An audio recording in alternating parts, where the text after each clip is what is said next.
He was fired from Men's Health for mocking Girl Scouts, fired from Stuff magazine after hiring dwarves to crash a corporate conference. His contract at Maxim UK expired without renewal after circulation plummeted under his leadership. By 2006, Greg Gutfeld had been thrown out of every major publication he'd ever run. The media establishment had written him off as unemployable. Then Fox News called with a bizarre offer. Host a show at 3 a.m., a time slot so dead that executives joked his only audience would be speed dealers and nursing mothers. Nobody expected him to last 3 months. Fast forward to today, and that same reject now commands more viewers than Colbert, Fallon, and Kimmel combined. He became the undisputed king of late night without ever actually being on late-night television. But the path from serial failure to television dominance wasn't luck. It involved getting fired repeatedly, meeting a Russian model in Portugal, building a cult following among insomniacs, and completely rewriting the rules of American talk shows. To understand how a man who couldn't keep a job for more than 2 years became the most watched personality in his time slot, we need to go back to where the pattern of destruction first began. Gregory John Gutfeld entered the world on September 12, 1964, in San Mateo, California. His mother Jackie raised the children in a Catholic household. Young Greg attended Junipero Serra High School, an all-boys Catholic institution that also produced NFL quarterback Tom Brady and baseball legend Barry Bonds. He enrolled at the University of California, Berkeley in the mid-1980s. For a future conservative media star, this choice would prove formative in unexpected ways. Berkeley's liberal environment didn't convert him. It repelled him. He would later explain that he became conservative by being around liberals and became libertarian by being around conservatives. The worst parts of both groups, he noticed, shared a common thread: moralizing, telling other people how to live. He wanted no part of either tribe's purity tests. After graduating with an English degree in 1987, Gutfeld landed an internship at the American Spectator, running errands for the magazine's notoriously difficult editor, R. Emmett Tyrrell. The experience taught him how conservative media operated from the inside. But magazines paid poorly, and Gutfeld drifted into the world of men's lifestyle publications. He started as a staff writer at Prevention magazine, a health-focused publication where he began drinking heavily and using drugs at what colleagues described as a prodigious rate. The party lifestyle would follow him for years. Eventually, he climbed to Men's Health, the definitive guide to abs and fitness tips that dominated newsstands in the 1990s. By 1999, Gutfeld had risen to editor-in-chief. He was 35 years old and running one of the most successful men's magazines in America. Then he got fired. The official reasons varied depending on who told the story. Gutfeld had published pieces mocking Girl Scouts, cat lovers, and his own boss. The magazine's parent company decided he was more trouble than he was worth. One media outlet called his career pattern both impressive and depressing. He kept reaching the top of the ladder, then tumbling all the way back down. But Gutfeld didn't learn caution from failure. He doubled down on chaos. His next stop was Stuff magazine, a publication focused on gadgets, women, and everything young men were supposed to care about. Gutfeld transformed it from a middling title into a circulation juggernaut, growing readership from 750,000 to 1.2 million. He made it thoroughly deranged, pushing boundaries that advertisers tolerated because the numbers kept climbing. Then came the incident that would define his magazine career.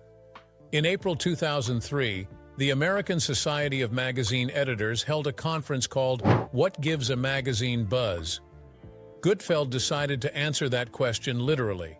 He hired 3 actors of short stature through a casting agency and sent them into the conference with instructions to be as disruptive as possible. They chomped loudly on potato chips. They let their phones ring repeatedly. They held loud conversations while industry executives tried to speak. Security ejected them. The story made the New York Times. Gutfeld was promptly fired. Most careers would have ended there. His certainly seemed to. No major American publication would touch him now. He had become famous for all the wrong reasons. But getting fired from America wasn't enough for Greg Gutfeld. He decided to get himself exiled to another continent entirely. London in 2004 offered Gutfeld a fresh start. The British edition of Maxim needed an editor-in-chief, and apparently nobody in the UK had heard about the dwarf incident. Or perhaps they had and simply didn't care. Either way, Gutfeld packed his bags and crossed the Atlantic. His first week on the job required attending a company conference in Portugal. Maxim had editions in over 30 countries, and the publisher gathered editors from around the world to discuss strategy. Gutfeld checked into his hotel room and began settling in. Then he noticed the woman in the adjacent room. Elena Musa was tall, dark-haired, and worked as a photo editor for Maxim Russia. She had started her career as a runway model before transitioning to magazine work. At the Portugal conference, she caught Gutfeld's attention immediately. He would later describe the moment as instant recognition. He looked at her and thought, "That's my wife." He simply knew it. The problem was that Elena wanted nothing to do with him. Gutfeld spent 3 days pursuing her with what he admitted was foolish persistence. She remained cold, dismissive, uninterested in the short American editor who kept appearing wherever she went. Finally, he asked her on an actual date. She said yes. Something shifted between them. Within weeks, Elena relocated from Russia to London to be with him. The relationship accelerated at a pace that would have seemed reckless to anyone watching from outside. They had known each other barely 5 months when they married in a small civil ceremony in New York. The wedding photos were scarce. Both preferred privacy over publicity. Gutfeld wrote about Elena in his 2008 book, describing how she pushed him to experience London properly, instead of hiding in their apartment watching reality television. She gave him stability he had never found in magazine offices or bars. But stability wouldn't save his career. Gutfeld's tenure at Maxim UK produced disappointing results. Circulation declined under his leadership. When his contract expired in 2006, the company chose not to renew. He was now 41 years old, unemployed again, and newly married with no obvious prospects. The couple relocated to New York City. Elena began building her own career as a fashion stylist, eventually working with publications like Venice Magazine, L'Officiel, and Design Scene. She attended Parsons School of Design and graduated in 2017. But in 2006, both Gutfelds were starting over from scratch. Greg took a strange gig that seemed like career suicide. He became a blogger for the Huffington Post. The Huffington Post represented everything Gutfeld disdained about liberal media. Yet founder Arianna Huffington welcomed conservative voices on her platform, and Gutfeld saw an opportunity to cause trouble from the inside. His post became legendary for what observers called inspired lunatic ridicule of his fellow bloggers. He mocked Arianna herself. He attacked other contributors. He turned every comment section into a battlefield. One of those comment sections attracted the attention of a fellow blogger named Andy Levy. The two began trading barbs and discovered they shared a similar sensibility. Dark, satirical, willing to offend anyone for a good joke.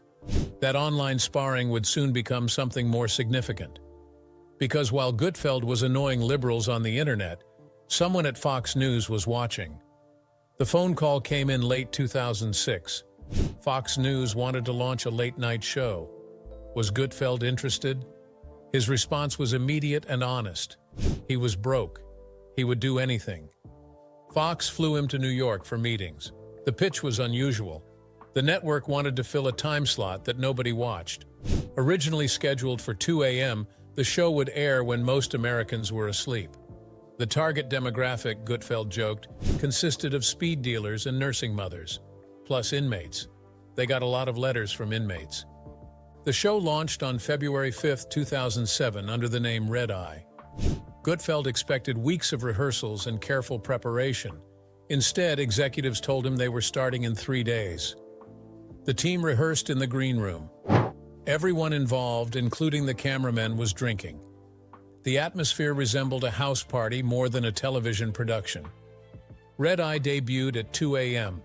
Fox executives watched the early episodes and decided the content was too edgy for that time slot.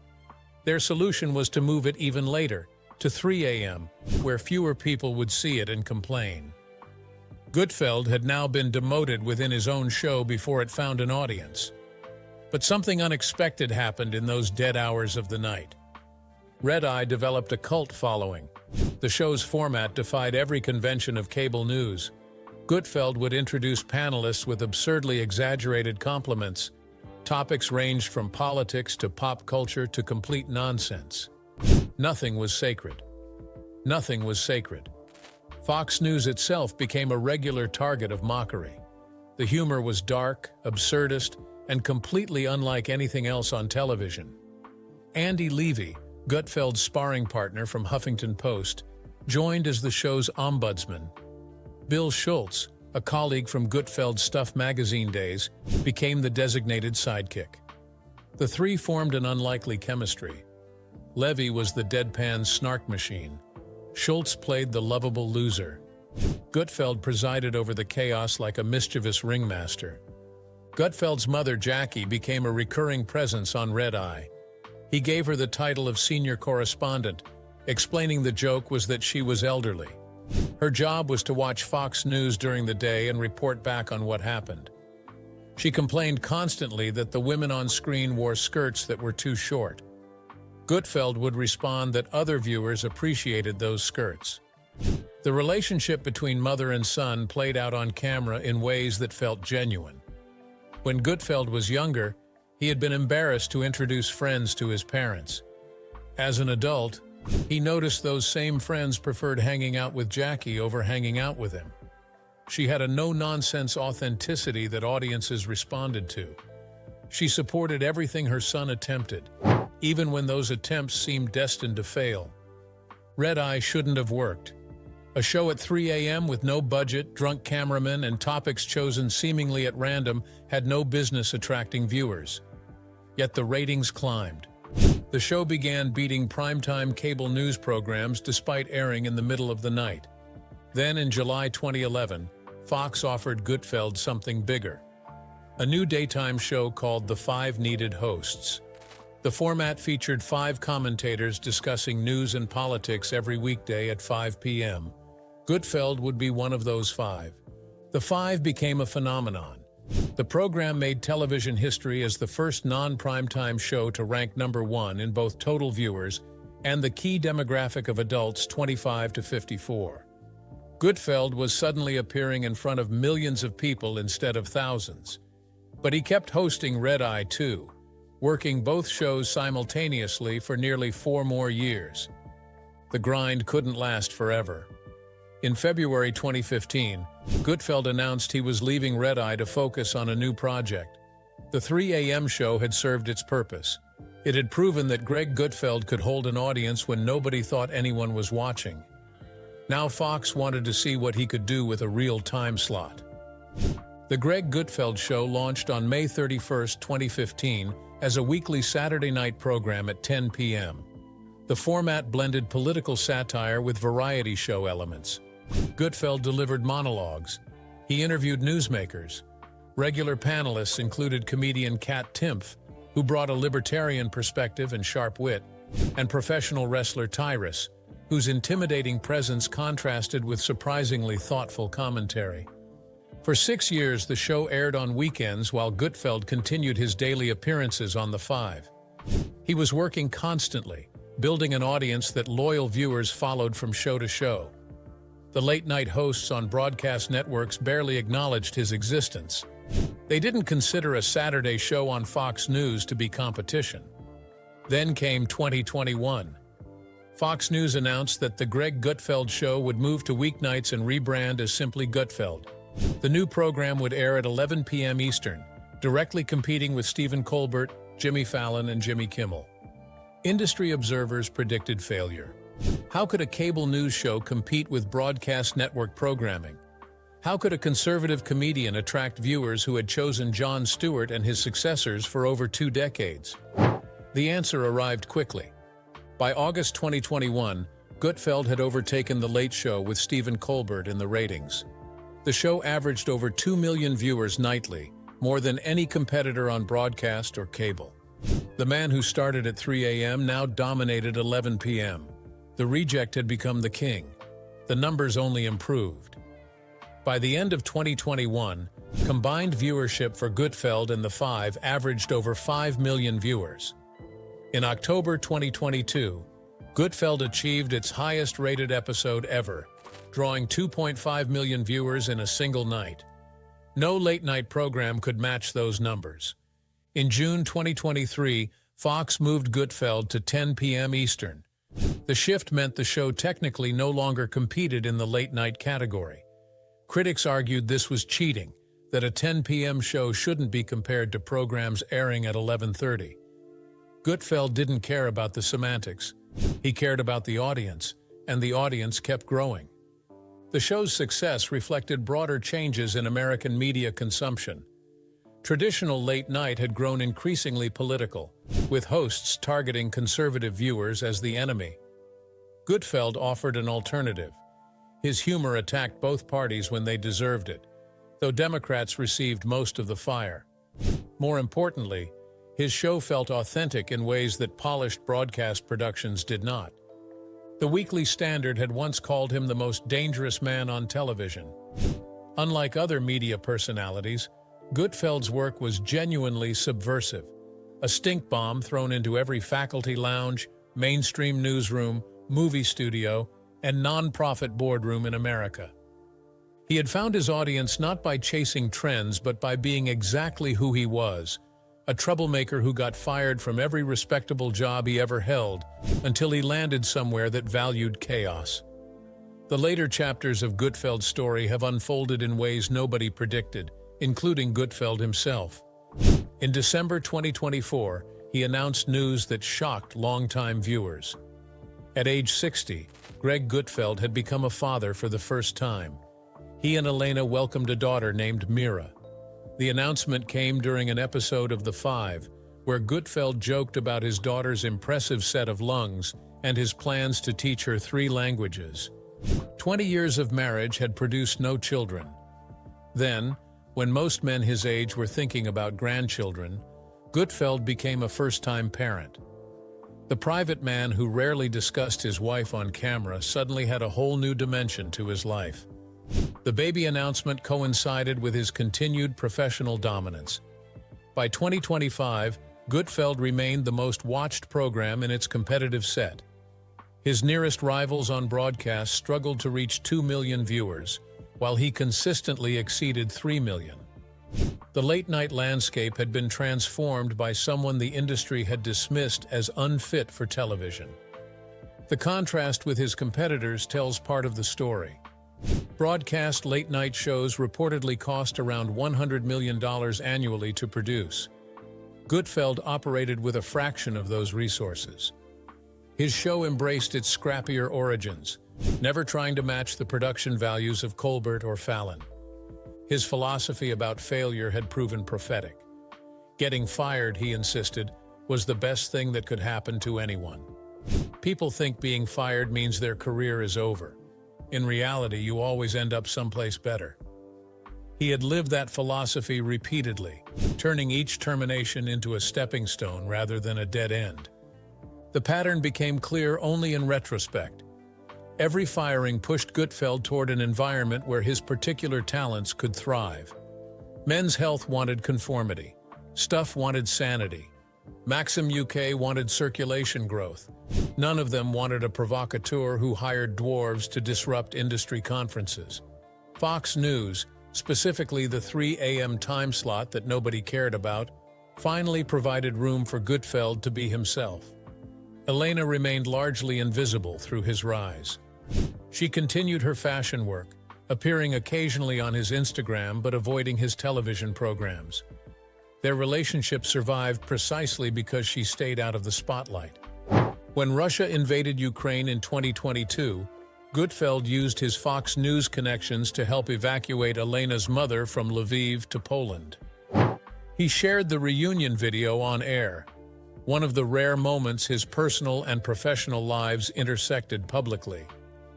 At the height of his career, Gutfeld now occupied a position nobody could have predicted when he was sitting broke at a Chelsea bar in 2006. The man who joked that his original audience consisted of criminals and exhausted parents had built something durable from that foundation. His viewership included not just Fox loyalists, but increasingly independents and even Democrats who found the broadcast alternatives stale. The numbers tell one story. Over 3 million nightly viewers, more than 5 million combined across both shows. Ratings dominance that forced CBS to evaluate whether The Late Show could continue. But the numbers don't explain why it worked. The answer lies somewhere in that pattern of failure and reinvention. Gutfeld never tried to become what the industry wanted. He got fired for being difficult, for pushing boundaries, for refusing to moderate his instincts. Eventually, he found a place where those exact qualities became assets rather than liabilities. From speed dealers and nursing mothers to the biggest audience in late-night television, Greg Gutfeld proved that sometimes the 3 a.m. reject becomes the undisputed king. Not by changing who he was, but by finding an audience that wanted exactly what he had been offering all along.